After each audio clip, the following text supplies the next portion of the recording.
এবারে নায়িকার মামলায় প্রযোজক আজিজের বিরুদ্ধে গ্রেপ্তারি পরোয়ানা।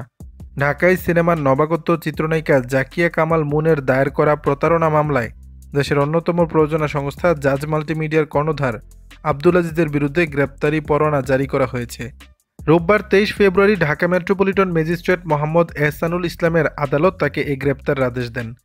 মামলার নথি থেকে জানা গেছে 2022 সালের ফেব্রুয়ারি মাসে লিখিত চুক্তির মাধ্যমে পাপ সিনেমাটি নির্মাণে সহযোগিতার জন্য আজিজকে এককালীন 60 লাখ টাকা দেন মুন।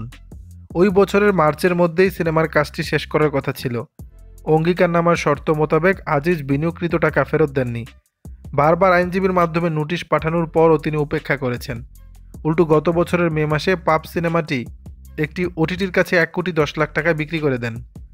মামলার আইনজীবী আবু সাইদ শিমুল জানান, আব্দুল আজিজের বিরুদ্ধে দণ্ডবিধির 406 ধারা মোতাবেক মামলা করা হয়েছে।